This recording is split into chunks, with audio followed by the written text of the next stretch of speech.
Hello, dear listener. Before we begin, if you haven't watched part one yet, I highly recommend starting there first.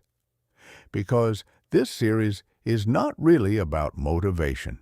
It's about understanding who you are before life decides that for you. And if you have watched part one, then maybe it's time to stop only listening and start becoming aware. Because awareness changes everything. And before we continue, if this series speaks to something inside you, don't forget to subscribe. There's a reason you found this video. Now, let's continue. Most people don't choose their lives. They slowly become whatever life demanded from them. And one day, they wake up inside a life that doesn't even feel like theirs anymore. Not because they failed, not because they made one terrible decision, but because they adapted too much. They said yes too many times when they wanted to say no. They stayed in places where they were slowly disappearing. They accepted versions of themselves that were only created to survive. And at some point, survival started to look like personality. But it wasn't personality. It was protection. It was fear. It was habit. It was the quiet shape life gave them while they were too busy trying to keep everything together. And this is exactly why knowing yourself matters. Not as a cute self-care exercise, not as a quote you save on your phone and forget 2 hours later, but as a form of protection. Because if you don't define yourself, life will, people will, pain will, rejection will, fear will. Every difficult experience will take a piece of you and try to rename it. A heartbreak may tell you that you are hard to love. A toxic workplace may tell you that you are not capable. An emotionally unavailable person may make you believe that asking for consistency is asking for too much. A wrong environment may convince you that something is wrong with you, when in reality, you are just trying to bloom in the wrong place. And this is where many people lose themselves, not dramatically, not all at once, but slowly, quietly. They start making choices from fear. They start calling exhaustion ambition. They start calling emotional hunger love. They start calling discomfort growth. They start calling survival strength. But not everything that makes you stronger is meant to stay in your life. Sometimes the strongest thing you can do is leave. Sometimes the strongest thing you can do is stop explaining yourself. Sometimes the strongest thing you can do is admit, this is not for me. And that sentence is powerful. Because the moment you can say, this is not for me, you stop letting life drag you into places that were never meant to hold you.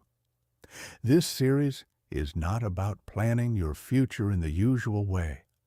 I'm not asking you to write down a perfect job, a perfect relationship, a perfect body, a perfect home, or a perfect version of your life. Not yet.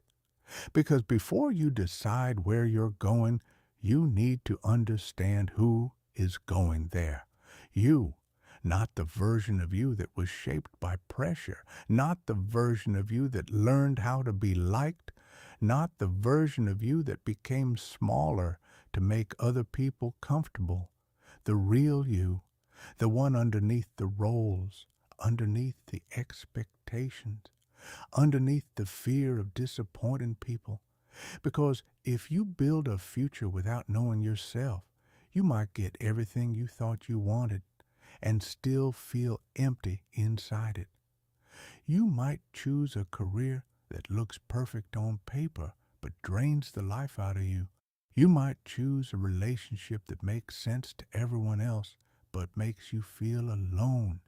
You might choose a city, a lifestyle, a version of success that looks impressive from the outside but feels like a room with no air. And then people will say, but you should be happy.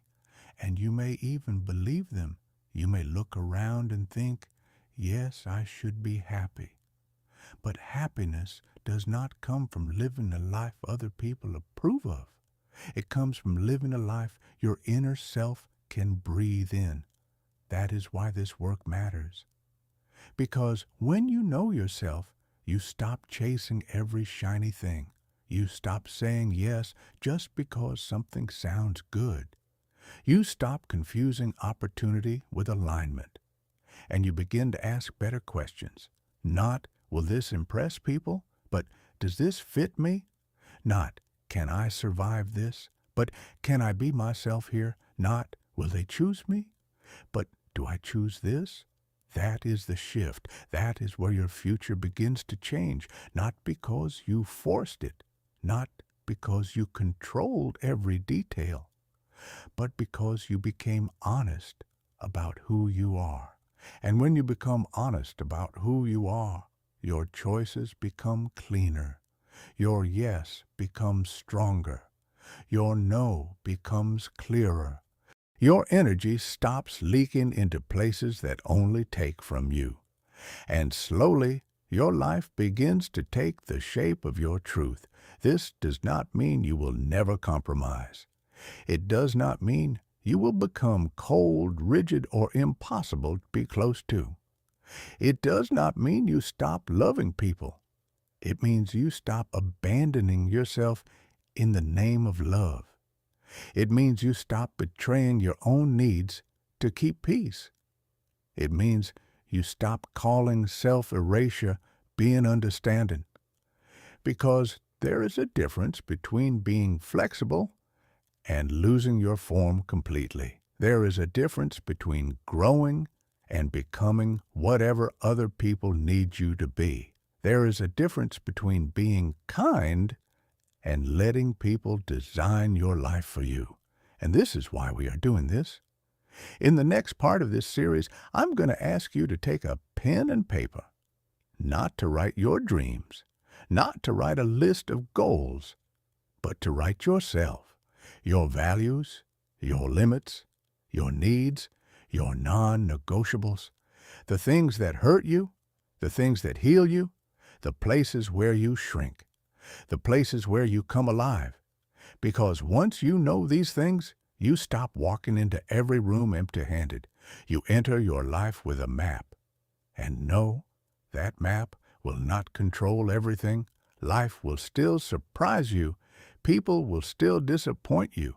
Plans will still change. But you will have something to return to, yourself.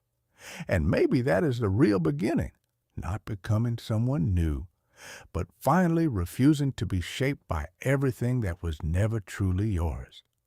So, if you are watching this right now, ask yourself, where in my life did I stop choosing and simply start adapting? Where did I become someone I never consciously decided to be?